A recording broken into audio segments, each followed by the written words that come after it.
A ceramic cup. A hissed claim, "That's my kitchen." When the police shrugged, I reached for something heavier than sympathy. I reached for the liens, the leases, and a specific clause nobody remembered I wrote. She thought she owned the room. She didn't know I owned the ground under it. My name is Marjorie Keane. I am 64 years old. I am a widow, and until 3 months ago, I was a resident of a quiet suburb where the loudest sound was the Tuesday morning garbage truck. Now, I live in Hearthfield, Colorado. I live in the house belonging to my son, Evan, and his wife, Tessa Lowell. Evan is 36, a man perpetually tethered to an earpiece, chasing sales commissions. Tessa is 33, the proprietor of an online fashion boutique she runs from the gleaming kitchen island. Her voice a constant, bright stream of performance for her phone's camera. I was at the sink, trying to be useful. The water was hot, steaming against the heavy-bottomed pan I was scrubbing. I was the one who had cooked the pot roast, and I was the one cleaning up. The smell of lemon dish soap was sharp, a clean scent in the tense air. Tessa moved behind me, a blur of silk and irritation. She had just finished a 2-hour live stream, demonstrating a 5-minute face for her followers. "You're doing it wrong," she said. Her voice wasn't the bubbly, welcoming one she used for the camera. This was flat, cold. Before I could ask what wrong meant, she grabbed the sink's sprayer nozzle from my hand. She hosed down the counter, splashing grey, greasy water onto the front of my sweater. It soaked through instantly, cold against my skin. "Tessa?" I started, my voice quiet. "Just stop. You don't know how to handle my things." She snatched a ceramic mug, one of her boutique-branded ones, white with a gold logo from the drying rack. "You always leave spots." She threw it. It was not a shove. It was not a drop. She threw the heavy ceramic mug directly into the stainless steel basin where my hands were working. The rim of the mug struck my right cheekbone first. A sharp, bright crack of impact. It wasn't a slap. It was an assault. The mug shattered, a secondary explosion of white porcelain shards scattering across the metal. Then her voice, low and acidic, cutting through the sudden ringing in my ear. "That's my kitchen." The sound was loud, unmistakable. Down the hall. In the room Evan calls his home office, the rhythmic click-clack of his keyboard paused. I counted 1 beat, 2 beats. I waited, breathing in the metallic scent of the sink, not daring to move. The clicking resumed. Faster this time, more furious. The headphones, I knew, were clamped tight over his ears. He was on a deadline. He was always on a deadline. He had heard nothing. He had chosen to hear nothing. My cheek throbbed, a dull ache blooming under the skin. I touched the spot, my fingertips coming away wet. A single drop of blood fell from my face, a perfect red blossom swirling into the soapy grey water. The cut was small, just a nick, but it felt miles deep. The bright lemon scent of the soap was suddenly obscene, too clean for the humiliation settling cold and heavy in my stomach. Tessa was breathing hard, her chest rising and falling under the silk robe. She was looking at the broken shards, not at my face. "We need rules," she said, as if I were a new employee, as if I were the one who had thrown a projectile. "This is my workspace, my studio." I said nothing. I just watched the last of the red swirl disappearing down the drain. "Rule 1, she said, ticking off a perfectly manicured finger. "You do not rearrange my spice rack. I have a system. It's aesthetic. Rule 2. You do not touch the copper pans. Ever. They are for display and specific shoots. Rule 3. The studio oven. She pointed to the large, 6-burner stainless steel appliance. Is off limits. It's calibrated. You use the toaster oven if you must. I swallowed the protest. I swallowed the words. I was a guest. I had to be graceful.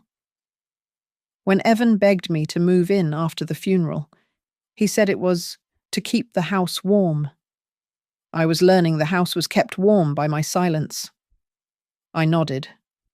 A tight, brief nod. I understand. But as I nodded, my eyes moved past her, past the perfectly arranged spice rack, to the magnetic clutter on the side of the refrigerator, the utility bills, the water company, the gas, the city of Hearthfield, and the stack of official-looking mail on the counter that Evan never seemed to open. My mind, trained by 28 years of organizing deeds and property records at the Mason Ridge Records Bureau, started to do what it always does. It started to observe. It started to catalogue. If this was her kitchen, I needed to understand the foundation it was built on. Tessa sniffed, satisfied, and turned back to her laptop at the island. The show was over. Slowly, my hands still steady despite the tremor in my chest. I reached into the sink. I avoided the large, jagged pieces. I retrieved one small, triangular shard of the mug. It was white, with a fragment of her gold logo visible. I palmed it, the sharp edge digging slightly into my skin. I walked calmly to my room, the small, windowless den off the living room where my boxes were stacked, and found the Ziploc bag I kept for travel toiletries. I dropped the shard inside. I pressed the plastic seal shut. I would not cry. I would collect. This was not a memory. This was evidence. For 28 years, I was a records supervisor at the Mason Ridge Records Bureau. It was not a glamorous job. My world was one of docket numbers, parcel indexes, and the quiet, satisfying click of a heavy-duty hole punch. I specialized in real estate. I knew the weight of paper. I understood that a single clause, buried in an addendum on page 53, could change the ownership of everything. I knew how to read the fine print that other people always skipped. My life was built on meticulous documentation. Then, last winter, my husband David had a stroke. He was gone before the snowplow finished the street. The silence in our suburban home, the one we'd shared for 34 years, became suffocating. The house sold in a day. Evan, my son, handled the paperwork. He said it was too much for me to deal with. Too many memories. He called 4, maybe 5 times a day during that first blurry week of grief. Mum, just come stay with us. Just for a while. The house is so empty. You'll warm the place up. You know, I believed him. I was 64, grieving, and I believed my only son needed me. So I packed what was left of my life into 12 boxes and moved into their house in Hearthfield. I did not get the guest room. I was moved into the small, windowless den off the living room, which I quickly learned was Tessa's primary inventory storage. My single bed was pushed against a wall of towering metal racks. They were draped in plastic-sheathed dresses and coats for her boutique. In the corner, a large, aggressive ring light stood like a silent guard. My boxes remained stacked by the door. A tripping hazard. Tessa, in public, was a cascade of warmth. When Evan was home, she was Tessa, the supportive wife. When her phone was recording, she was Tessa, the vibrant entrepreneur. Her voice, aimed at her thousands of followers, was high, and bright. But the moment the camera light went dark, her face went flat. The smile dissolved. Her private voice was clipped, cold and heavy with sighs of irritation. I was not warming the house. I was the unpaid help, and a clumsy one at that. I was the one who left fingerprints, who used the wrong sponge, who breathed too loudly during her creative time. I kept my head down. I did the laundry. I scrubbed the floors. I cooked the meals. And every time her voice sliced the air, I would reach into my handbag and touch the worn creases of the letter in my wallet. David wrote it a year before he passed, after a minor health scare. He had tucked it in his nightstand. I found it after the funeral. His handwriting was shaky, but the words were iron. Marjorie, you are the rock. You were always the smart one.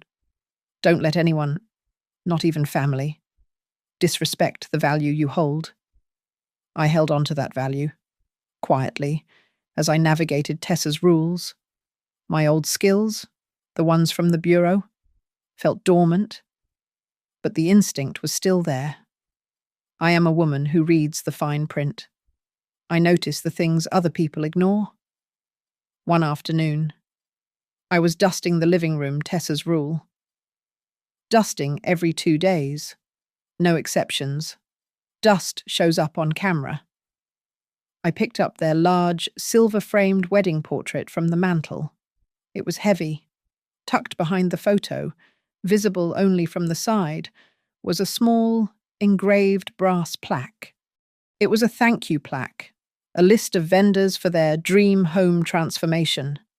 Florals, blossom and vine, catering, Hearthfield harvest. And then, a line that made me pause. Kitchen renovation and financing made possible by our partners at Red Barn Properties, LLC. I set the heavy frame back on the mantel, my fingers tracing the letters in the air. Red Barn Properties, an LLC, a limited liability company. It wasn't a bank. It wasn't a contractor, like Smith & Sons. It was a properties group. Tessa's voice from the night before, sharp and possessive, echoed in my head. That's my kitchen. A cold, quiet question formed in the back of my mind. Who, exactly, were Red Barn Properties? And why would they be financing a specific kitchen renovation for my son and his wife? A tiny thread of inquiry, the kind I used to pull on every day for 28 years, had just appeared. And I, Marjorie Keane, have always been one to pull the thread. The incident with the mug marked a shift. The passive aggression that had defined my first few months in their home now crystallized into active, meticulous tyranny. Tessa, perhaps energized by the confrontation, emerged the next morning with a large whiteboard. She installed it on the pantry door using adhesive strips. My name, Marjorie, was written at the top in precise, black, dry erase marker. Below it was a schedule. Monday, full kitchen, deep clean. Appliances included. Tuesday, all household laundry, ironed and folded, plus main bathrooms. Wednesday, grocery procurement, dusting, and vacuuming. The list was exhaustive. At the bottom, a small, neat asterisk led to a note, errors in execution, including missed spots or items not to standard, will result in deductions from the weekly household fund. This was a quiet, bureaucratic cruelty. There was no weekly household fund. Evan had promised me a small allowance when I moved in, just for personal items. But Tessa had taken over all household finances to help him focus on sales. The money had never appeared. I tried to show the board to Evan. I caught him in the hallway as he was making a dash from his office to the refrigerator, his headset still on, muted. Evan, this chore chart, I began. holding out my hand toward the pantry. He didn't look. He wouldn't look. "Mum, please," he said, his voice low, his eyes already scanning the contents of the fridge. "She's just organized. It's how she works. Just go with it. Okay, don't make a big deal. She's threatening to deduct money I don't receive." He winced, pulling out a bottle of water. I know. Things are just tight right now. Hang in there. As soon as I get that new commission structure finalized, I swear, we will look for that nice apartment I promised you." The apartment was a ghost, a promise he used to buy my silence. He retreated back into his office, the door clicking shut, leaving me alone with the whiteboard. The next day, Tessa was performing. The ring light flooded the kitchen in a sterile, shadowless white. "Hey everyone," she chirped at the small phone propped on the island. "So many of you have been asking about my kitchen. I get all the DMs. Yes, I designed every single inch myself. It's my sanctuary, my studio." She panned the camera around, a slow, loving sweep of the gleaming backsplash and the copper pots I was forbidden to touch. I was in the background, just out of focus, wiping down the refrigerator handle. It was not my scheduled day for that task, but I had seen a smudge. A comment must have popped up on her screen, because her high, breezy laugh filled the room. "Oh, that," she said, tilting her head. "That's just Marjorie. Evan's mum. She's our sweet volunteer helper. She just loves to keep busy, don't you?" "Marge." She didn't wait for an answer. I was a prop. A volunteer helper. The humiliation was a physical thing, a tightening in my chest. The true escalation came 2 nights later. It was raining hard. A cold November storm that rattled the windows. It was almost 11 p.m.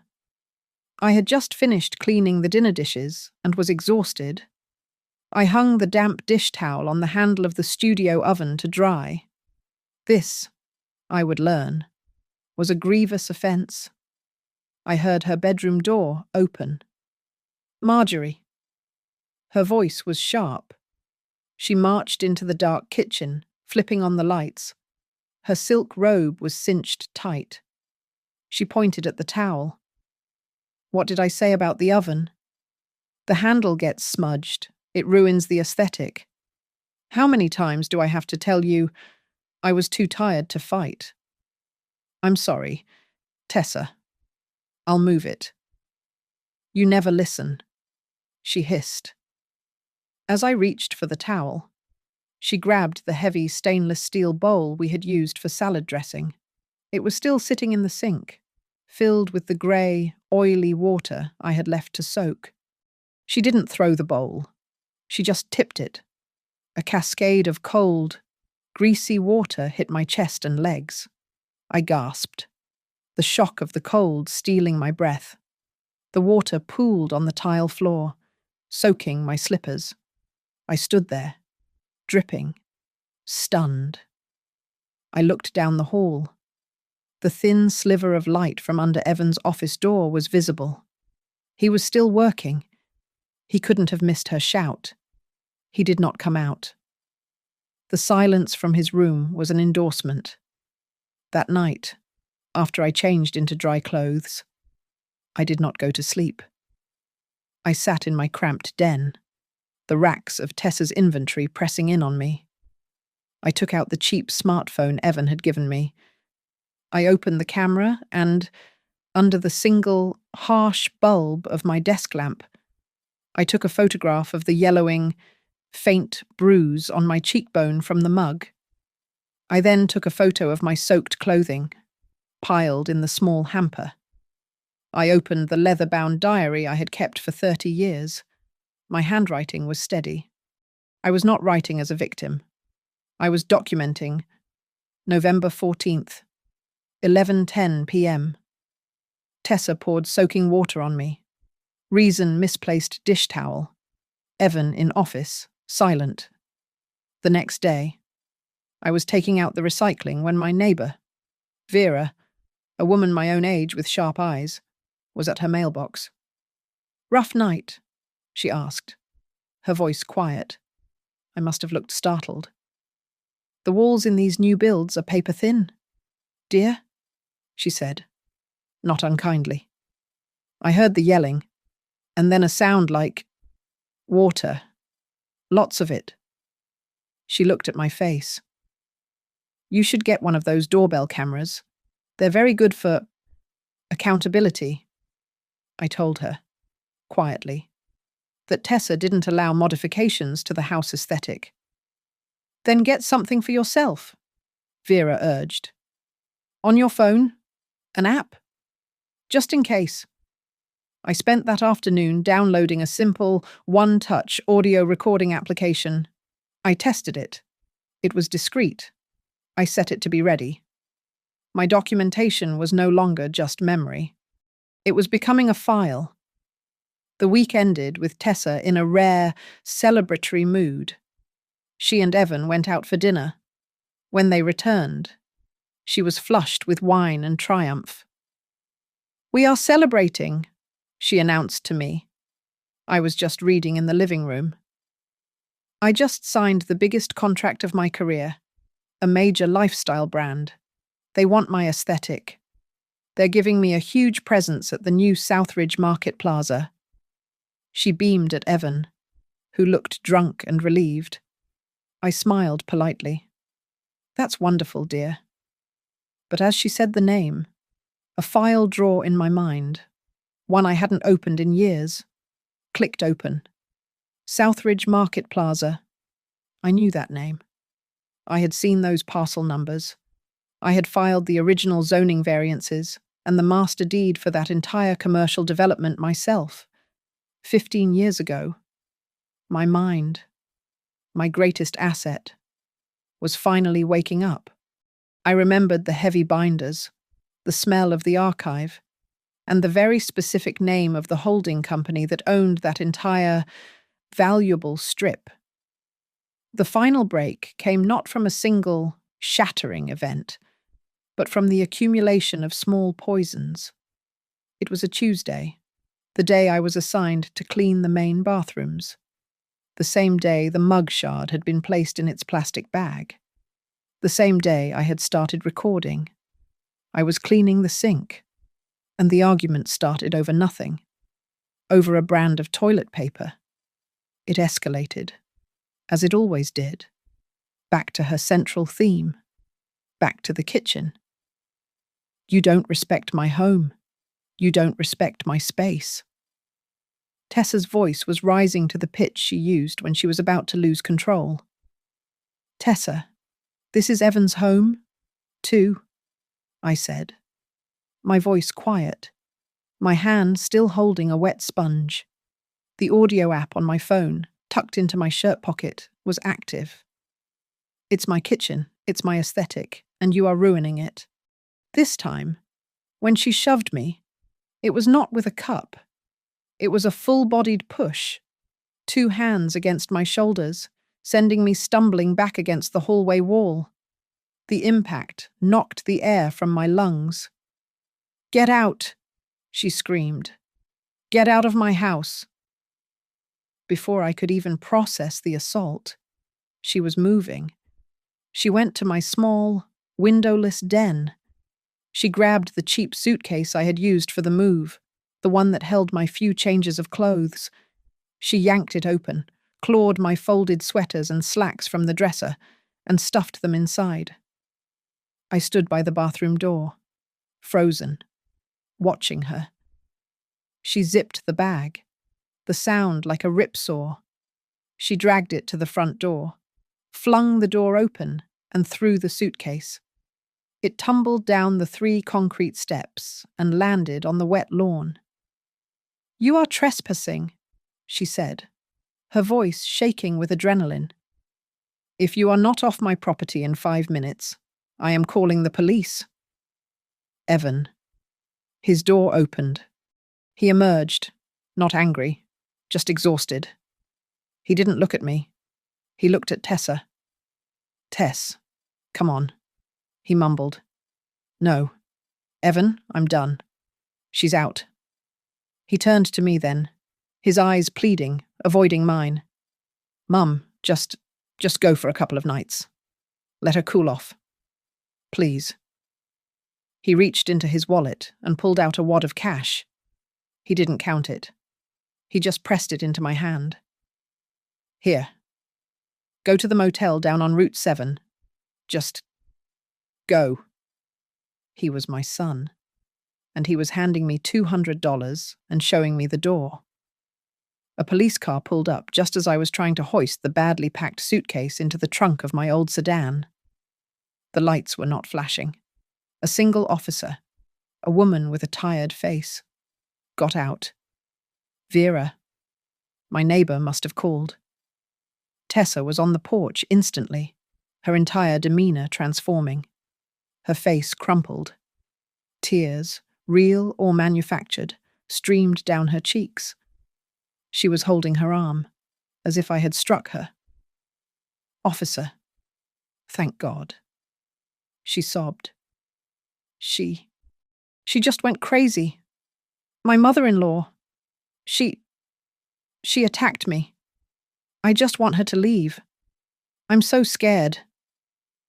The officer looked from Tessa, the perfect, sobbing victim, to me, the 64-year-old woman with a suitcase and a bruise on her cheek. "Ma'am," the officer said to me, "what's going on here?" "She assaulted me. She threw me out," I said. My voice was flat. It had no tears. "She's lying," Tessa wailed. "She's always confused. The officer held up a hand. She listened to us both for 10 minutes. Evan stood in the doorway, a silent, useless shadow, confirming nothing. In the end, the officer's shoulders slumped. "This is a domestic dispute," she said, her pen already clicking. "There are no clear signs of primary aggression. Ma'am," she said to me, "since your son and his wife are the primary residents, and you have no lease, it's best if you leave for the night as they've requested. You can file for a civil standby to retrieve your other belongings." She handed me a card with a case number on it. Domestic dispute. Incident report 7-49B. I drove to the motel on Route 7. The room smelled of bleach and old cigarettes. I sat on the rough polyester bedspread and counted the money Evan had given me. $200, 10 $20 bills. I was homeless. I spent $6 at the vending machine. Dinner was a styrofoam cup of instant noodles and a package of stale peanut butter crackers. I sat at the small, laminate desk and turned on the single lamp. The light was yellow and weak.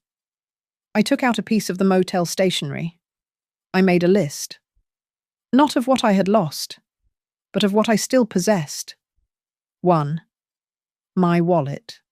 It contained my driver's license, my social security card, and 3 credit cards with my name, Marjorie Keane, on them. 2. My phone. It now contained 3 audio files of Tessa's abuse, a photograph of my bruised cheek, and a new contact for my neighbour Vera. 3 David's letter. Don't let anyone disrespect the value you hold. 4. My mind. My 28 years at the Mason Ridge Records Bureau. My knowledge of parcel indexes, addendums, holding companies, and the specific, beautiful weight of a filed UCC-1. My training, my entire professional life, clicked into place. I was no longer a grieving widow or a volunteer helper.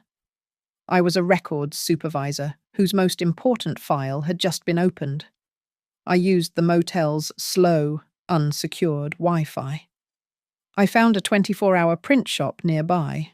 I drove there at midnight, the rain still falling, and I printed a high-resolution, color copy of the bruise on my cheek. I printed the email I sent to myself containing the police incident number. Then I went back to the motel, opened my laptop, and booked an appointment for 8:30 a.m. at a local urgent care. I was not going to ask for treatment. I was going to ask for a forensic injury documentation. I sent one final text to Evan. I am at the motel. Please call me. I watched the screen. The message showed delivered. It never changed to read. He had made his choice, and in his silence, he had just authorized me to make mine. I turned my laptop to the Heathfield County Clerk's public access database. I was done waiting for someone to save me. I was going to investigate. I skipped the urgent care. The photographs and the police report were enough documentation for now. A documented injury was a tool for later. A public records search was a weapon for right now. I spent the remainder of the $200 on 3 more nights at the motel and a weekly pass for the Heathfield Public Library. The library was quiet, warm, and smelled of old paper and floor wax. It felt like home. I sat at a public terminal, the keyboard sticky, and logged into the county clerk's public database. My fingers, trained by nearly 30 years of this exact motion, typed in the address of Evan's house. The parcel number populated instantly. I clicked. The screen showed exactly what I expected to see. Evan Keane and Tessa Lowell listed as owners of the improvements. The house itself, the structure, the wood, the nails, the drywall. That was theirs. Financed by a mortgage I was sure was stretched thin. But that was only half the file.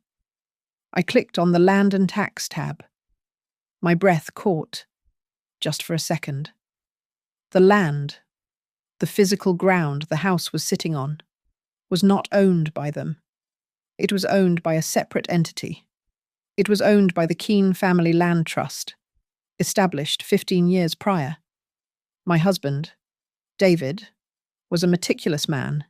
He was a man who, like me, read the fine print. I dug deeper. The database linked to the trust's formation documents. My eyes scanned the legalese, my old language. Grantor David M. Keane. Successor trustee upon grantor's incapacitation or death. My name? Marjorie L. Keane. I was not a guest in their home. I was the landlord of the ground beneath their feet. I pulled up the ground lease agreement, the document that allowed Evan and Tessa to have a house on that land. David had set it up for them as a wedding gift. A 99-year lease for $1 a year. A gift. But a gift with terms. I scrolled, my heart beating a steady, cold rhythm. I found the addendums. David had used a standard, ironclad commercial template, not a residential one. Addendum B Conduct. The lessee Evan and Tessa agreed to maintain the property in a manner that would not bring disgrace or public dishonour upon the trust. Addendum C Safety and Habitability. The lessees were bound to uphold all safety standards, ensuring the premises remain free of hazardous conditions or behaviours. Section 7. Default and Termination. The trust, represented by the trustee, retained the right to terminate the ground lease with 30 days' notice if a cure was not provided for any breach of contract. A breach, such as I read the line twice.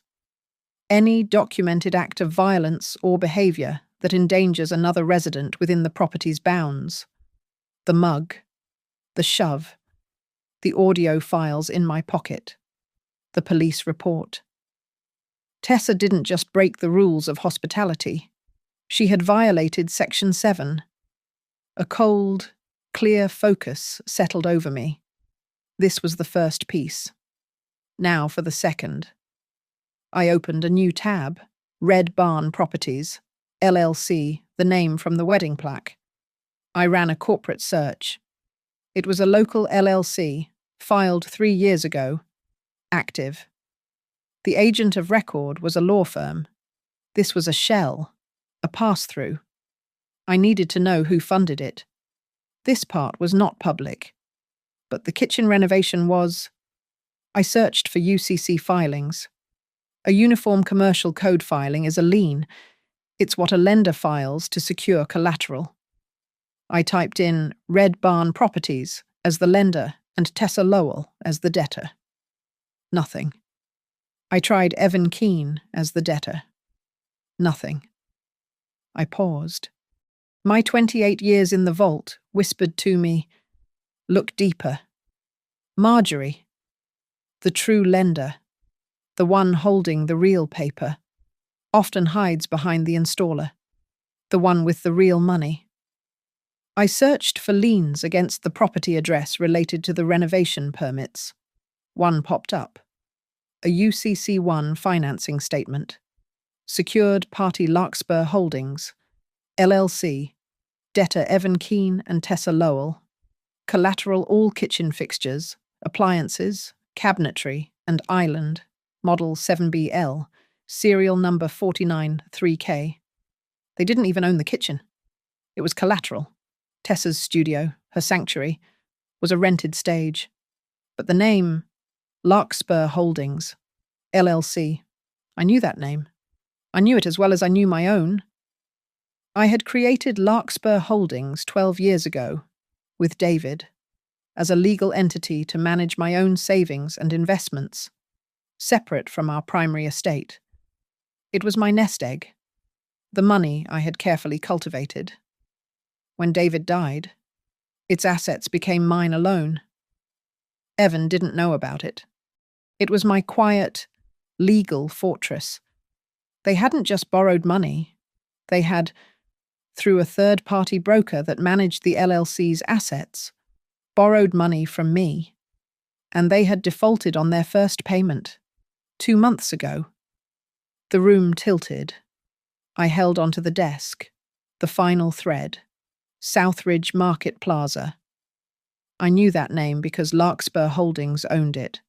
It was my flagship commercial property, my best earner. Tessa's new, celebratory contract. Her big break. She was partnering with a brand called Spry & Co. I knew, without having to look, that Spry & Co. was the anchor tenant in Suite 1A of the Southridge Market Plaza. They were my biggest, most important tenant, and their lease was up for renewal in 60 days. I sat back in the hard plastic chair of the Hearthfield Public Library. I was not homeless. I was not a volunteer helper. I was not a victim in a motel. I was the trust. I was the lender. And I was the landlord. I had her by the land under her feet, by the kitchen she worshipped, and by the contract that was meant to save her. I closed the browser tabs, one by one. I walked out of the library, into the cold November air, and for the first time since David died, I smiled. My paperwork was immaculate. I checked out of the motel. I transferred the last of my savings, the money I'd been living on since the house sale, into a new, secure checking account at a different bank. This was no longer my nest egg, it was my war chest. I did not hire the first lawyer I found. I interviewed 3 firms. I chose Hale & Copper, LLP, a firm known for its impenetrable work in real estate and trust litigation. I walked into their glass-walled conference room not as Marjorie Keane, the grieving widow, but as Marjorie Keane, the managing member of Larkspur Holdings and the sole trustee of the Keane Family Land Trust. I paid the retainer. I did not tell them my son's name. I referred to the residents only as the lessees. My instructions were precise. First, I said, laying out the ground lease document. You will send a formal notice of default to the lessees, citing breach of contract under Section 7. specifically regarding addendums B and C, the conduct and safety clauses. I slid the Ziploc bag containing the shard of the mug across the polished table. I placed the police incident report next to it, and I forwarded the audio file of the screaming, the crash, and the hissed claim, "That's my kitchen," to Mr. Hale's inbox. "This is the evidence for the breach of conduct," I said. "You will concurrently file a temporary restraining order against Tessa Lowell, citing this evidence. I want her legally barred from harassing me." Mr. Hale, a man with grey hair and the eyes of a hawk, looked at the evidence and then at me. He nodded. "Once. Second," I continued, "you will confirm the active status and enforceability of this UCC-1 financing statement, filed by Larkspur Holdings, against the kitchen fixtures at the property. They are in default on payment. I want to know our precise timeline for repossession. Third, you will open an escrow account, the ground lease, while only $1 a year, has not been paid for 3 years. It's a minor breach, but it is a documented one. I want a formal demand for all arrears and associated penalties." I left the lawyers to generate the first wave of paperwork. My next call was to a certified home and safety inspector. I hired him under the auspices of the Keene Family Land Trust, exercising my right as landowner to inspect the premises for safety compliance. His report came back 48 hours later. It was better than I could have hoped. The electrical panel was overloaded, a significant fire hazard.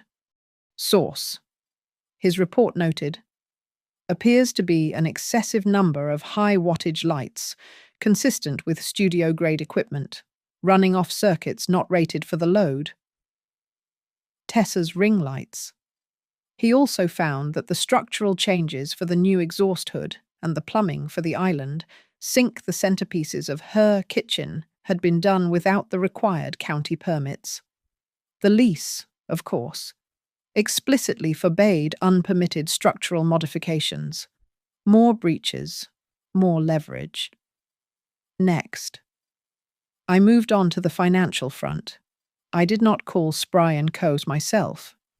I called the management company that ran Southridge Market Plaza on behalf of Larkspur Holdings. "I am reviewing the file for Suite 1A, I said to the property manager, my voice crisp. "Spry & Company. Their lease renewal is in 60 days. They are paying well below market rate. I want a new proposal drafted. We will offer them a renewal, but with a 20% rent adjustment to bring them in line with current comps. They are excellent tenants, but we are not a charity." I knew what a 20% increase would do to Spry & O's budget. They would look for cuts. And the first thing to be cut from a tightening corporate budget is always the non-essential, high-cost frills, like a new, expensive contract with an online boutique influencer. I was pulling the plug, but I was 3 degrees removed. My hands were clean. I collected a sworn, notarized affidavit from Vera, my neighbor, detailing the sounds of abuse she had overheard for months. The restraining order was granted, a temporary shield. I anticipated Tessa's reaction. She lived in public. When the legal letters arrived, her first instinct would be to go live, to cry to her followers, to paint me as the villain. I instructed Mr. Hale, when she slanders the trust or me online, you will not engage. You will simply send a cease and desist for defamation, citing the TRO. We will respond to public emotion with cold, legal fact. Finally, I had Mr. Hale file a petition for a formal geospatial mediation hearing with the town. It was a mundane-sounding proceeding, but it was public record. It was where land disputes were formally heard. I would not be Marjorie at that hearing. I spent the last night in my new, small, Clean rental apartment, paid for by Larkspur Holdings, practicing. I stood in front of the mirror. I cleared my throat, listening to my voice, stripping the warmth and the tremor from it. I am the trustee of the land. It was short. It was cold. It was accurate. It was all I needed to be. The legal machinery, once oiled and aimed, moved with surgical precision. The first certified letters from Hale and Copper landed on their doorstep with a thud. The first was the notice of default, citing the Keene family land trust. It outlined the breaches in cold, numbered points, the unpermitted, hazardous construction in the kitchen, the violation of the safety and conduct clauses.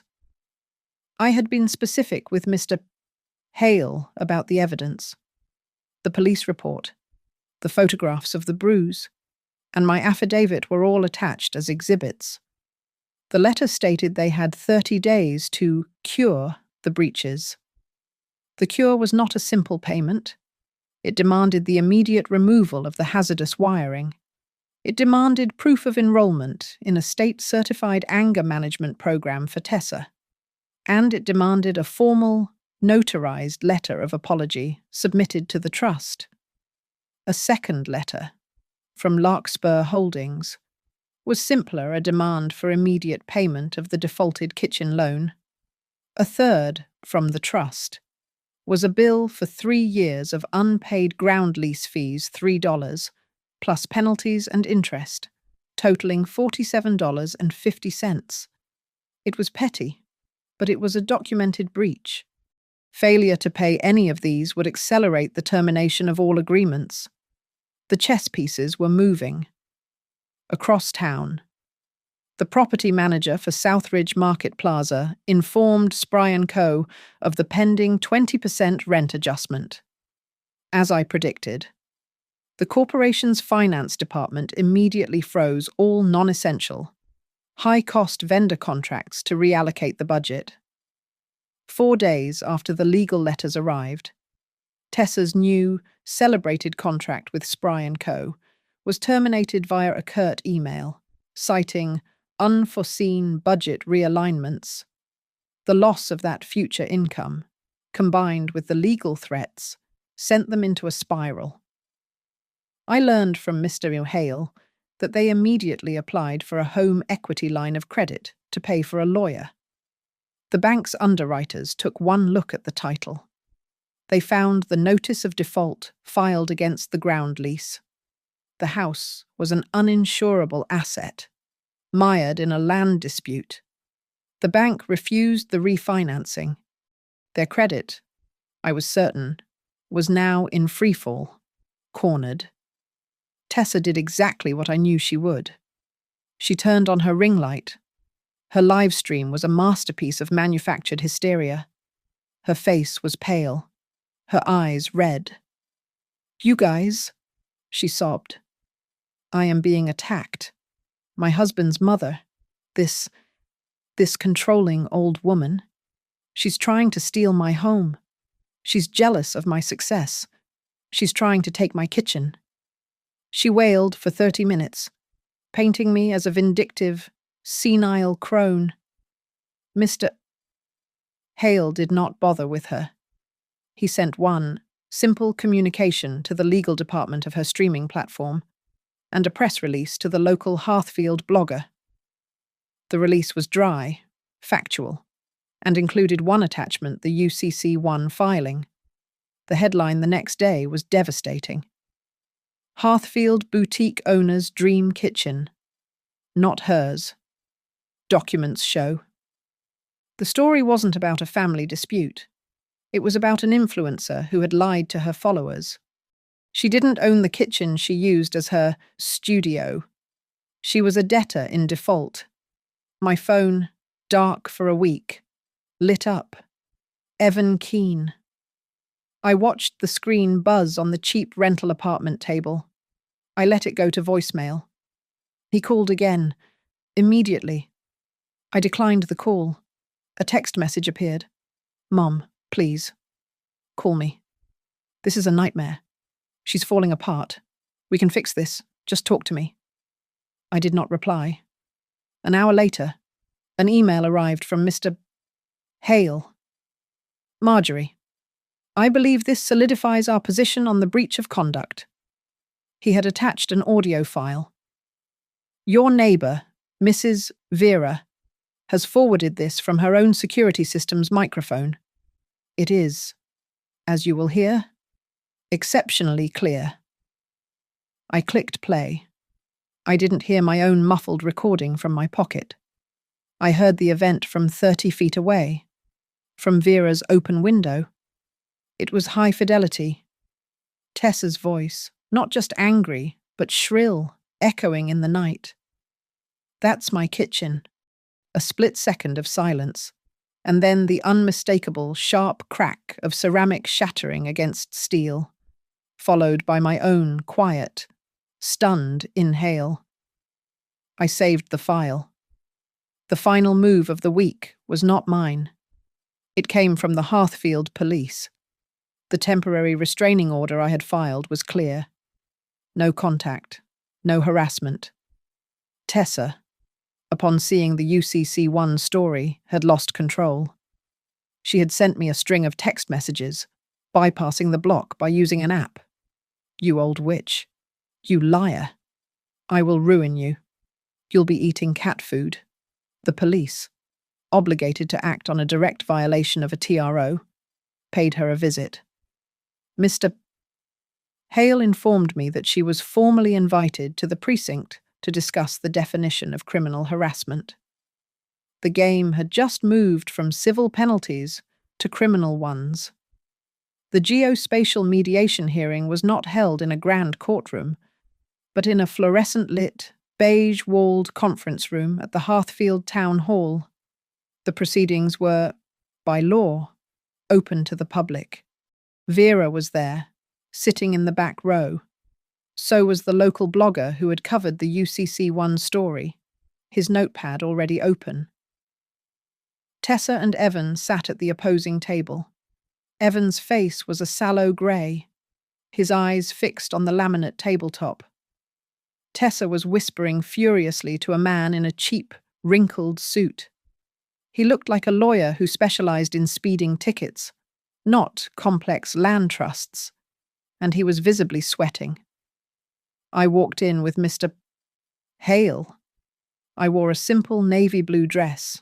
I felt no anger, no fear. I felt only the quiet, cold efficiency of a records supervisor about to conduct a final audit. The town's land administrator, a woman named Ms. Alvarez, presided. We are here to mediate a dispute regarding the ground lease for Parcel 7G. The Keene Family Land Trust has filed a notice of default against the lessees, Mr. and Mrs. Evan Keene.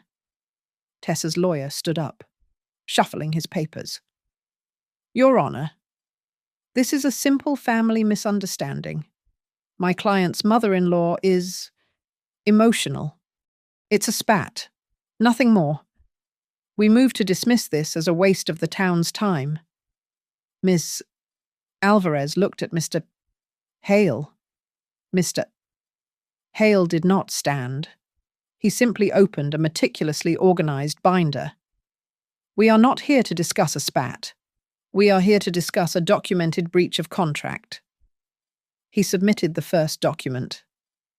Exhibit are the Keene Family Land Trust, establishing Marjorie Keene as sole trustee. He submitted the second. Exhibit B, the signed ground lease, which binds the lessees to Section 7, prohibiting hazardous conditions and acts of violence. He slid the next item across the table. Exhibit C, the certified safety inspection, detailing unpermitted structural work and a fire hazard directly related to the lessee's unapproved use of the kitchen. He continued. Exhibit D, a copy of the police report, 749B, documenting a domestic dispute. Exhibit E, the active temporary restraining order against Ms. Tessa Lowell for harassment, and Exhibit F. He paused, and pulled a small digital audio player from his briefcase. "This is an audio file from a neighbor's security system, time-stamped." He pressed play. The room was silent. And then Tessa's voice, high and shrill, filled the public space. "That's my kitchen." It was followed by the sharp, undeniable crack of the mug shattering. Tessa's lawyer turned white. Evan looked like he might be sick. Ms. Alvarez's face hardened. "This is not a spat, Counselor," Mr. Hale said quietly. "It is a documented, violent act, which, per the lease, is grounds for immediate termination." Ms. Alvarez nodded, her expression grim. "The terms of the trust are ironclad. The conduct clause is valid. The trust is well within its rights to cite a breach." Tessa's lawyer sputtered. "My client, she's under a lot of stress." The administrator ignored him. She turned to Tessa and Evan. "This panel finds the lessees in default. You will be given a grace period of 15 days to cure all breaches. This includes full payment of all fees, certified completion of an anger management course for Ms. Lowell, and the notarized apology to the trustee as specified. Failure to comply will result of a summary termination of the ground lease. At that point, the house, the structure, will be trespassing on the trust's land." Tessa looked confused, as if she couldn't understand the words. "But the house is ours." "The house is, ma'am," Ms. Alvarez said. "The land it stands on is not. I suggest you comply." As the administrator struck her gavel, Mr. Hale checked his watch. "And now, if you'll excuse us." We walked out of the conference room, into the main lobby of the town hall. A local news camera, the one that usually covered high school sports, was waiting. Tessa stormed out behind us, her cheap lawyer trailing in her wake. "This is insane, you can't—" She stopped. A bailiff was standing by the door, along with 2 men in matching work uniforms. They were from a repossession company, acting on behalf of Larkspur Holdings. The bailiff held a new, court-ordered document. Mr. Hale had filed it the moment the bank opened the notice of seizure for the defaulted collateral. "Tessa Lowell," the bailiff asked. "What now?" she snapped. "I am here to serve this order. Larkspur Holdings is taking possession of its secured assets." The bailiff, the work crew, and the news camera all followed us. We didn't drive to the house. We were already there, in spirit. Mr. Hale had, in a brilliant move of public theatre, arranged for the repossession to be served at the public hearing. The bailiff handed Tessa the list. "The following items are to be sealed, pending removal." He took out a roll of bright orange, seized property stickers. He didn't have the appliances, so he placed them, one by one, on a large diagram of the kitchen that Mr. Hale had thoughtfully provided. Sticker 1, the studio oven. Sticker 2, the built-in refrigerator. Sticker 3, the marble-topped island. The camera was rolling. The blogger was scribbling. Tessa, finally and completely, broke. The public persona, the private rage, it all melted into one ugly, public spectacle. "You can't take it," she shrieked, her eyes wild, looking straight at me. "It's mine. I told you I threw that stupid cup because she was slow, and I will throw you out, too." The camera zoomed in. The blogger's pen froze. She had just confessed to the assault, on camera, in front of a bailiff. I looked at her, my face calm. The crowd in the lobby, which had gathered to watch, was whispering. I heard one of them, a man in a plaid jacket, say it clearly. Whose kitchen is it now? I did not wait to watch Tessa's public humiliation. I left Mr. Hale to answer the reporter's questions. My part in that theatre was done. I walked to the town hall parking garage, my heels clicking in the quiet concrete structure. "Mom!" I heard the shout, but I did not break my stride. I was at my rental car, the key in my hand. "Mom, please, Marjorie." Evan ran up, skidding to a stop. His face was blotchy, a mask of sweat and ruined composure. He reached out to grab my arm, and I just looked at his hand, flatly, until he pulled it back as if he had touched a hot stove. "I'm sorry." He wept, actual tears running down his cheeks. "I'm so sorry. I didn't know. About the land, about the LLC. She handled all of it." This was the core of him, the weakness I had refused to see for 36 years. "She told me the ground lease was just a formality," he choked out.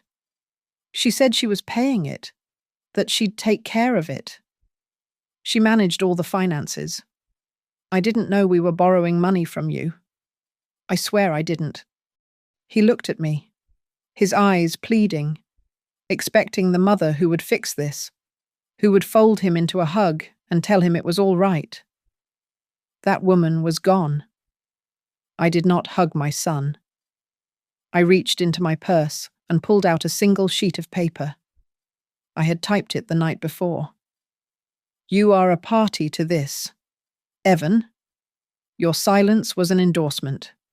If you want to salvage what is left of your name, you will do the following." My voice was not his mother's. It was the voice of the trustee. "1, I said. You will vacate the property before the 15-day deadline. You will return your keys to Mr.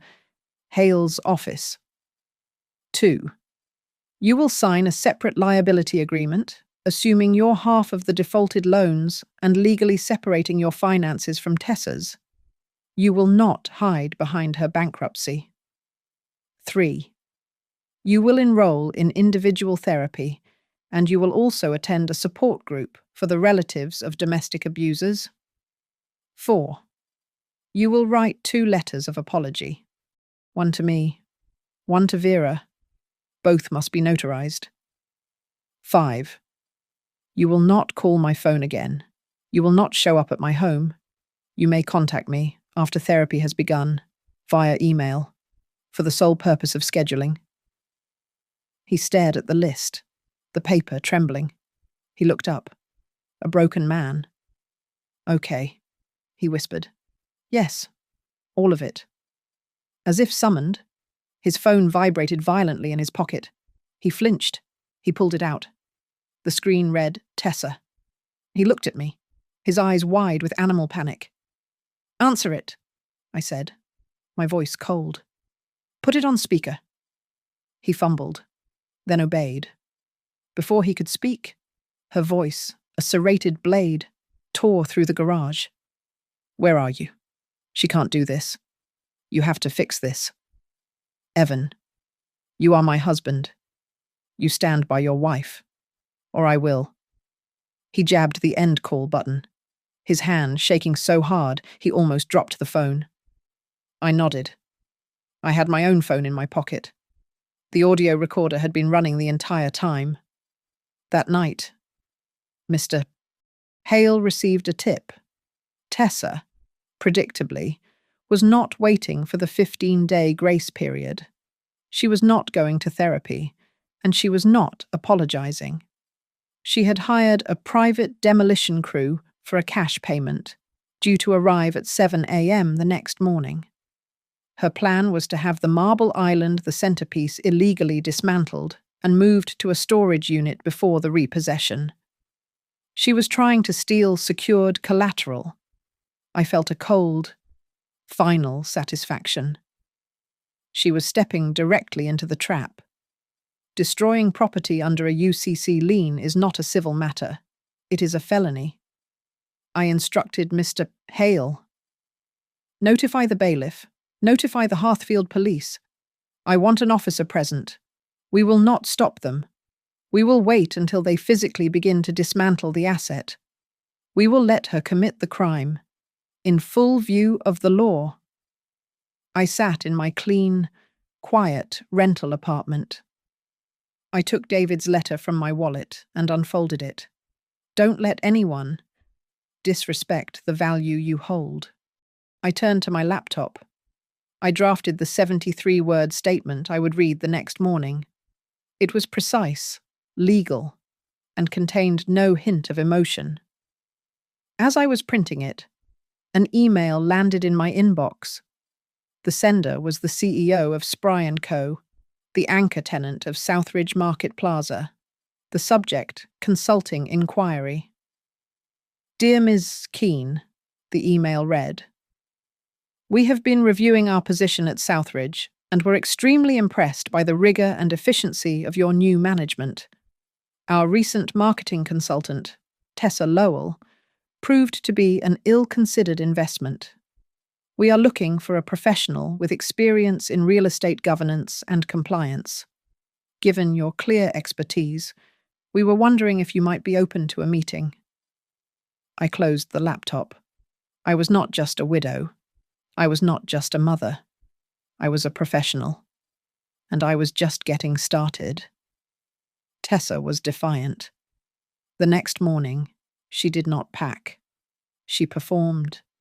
At precisely 9 a.m., she went live, the ring light blazing, powered by a generator she must have rented from somewhere. Hey everyone, she said, her voice brittle but bright. Time for a little truth. We're having a detox brunch to clear the air. As you can see, I am right here in my kitchen, which is, and always will be, my kitchen. She panned the camera around, a manic smile plastered on her face. She was just opening a bottle of champagne, the foil tearing in her shaking hands. When the doorbell rang, she ignored it. It rang again, followed by a hard, authoritative knock. Probably just another delivery. She smiled at her phone. The knock came again, and then a voice, amplified and unmistakable. Bailiff's office, we have a court order. The colour drained from her face. She fumbled with the phone, setting it on the island, aimed at the door, but the stream kept rolling. The front door opened. The bailiff, the two men from the repossession crew, Mr. Hale, and two uniformed Heathfield police officers entered the living room. You can't be here, she shrieked. This is private property. We are here to execute a writ of repossession for Larkspur Holdings, the bailiff said, handing her the order. The 15-day grace period for compliance has been voided by your conspiracy to commit felony destruction of secured assets. Your crew has been detained down the street. I walked in last. I was not Mom. I was not Marjorie. I was an entity. I stood in the center of the room, my hands clasped, and waited for the camera to find my face. Tessa stared at me, her eyes filled with a pure, acidic hatred. I pulled the single sheet of paper from my purse. Pursuant to the terms of the Keane Family Land Trust, I began, my voice clear and steady, projecting across the room. The lessees, Evan Keane and Tessa Lowell, are in incurable default. I read my 73 words, citing breaches of Section 7, Addendums B and C, including documented violence, unpermitted hazardous construction, and failure to cure. The Trust hereby exercises its right. The ground lease agreement is terminated, effective immediately. All occupants are now trespassing. Mr. Hale signaled the crew. Begin. The men, trained and efficient, did not look at Tessa. They started by unhooking the massive studio oven from the gas line. They wheeled in specialized dollies. The refrigerator was opened, and its contents were unceremoniously dumped onto the floor. "This is my island," Tessa screamed, grabbing the marble edge. "You can't have it." "Ma'am, step away," the bailiff warned. The land administrator, Ms.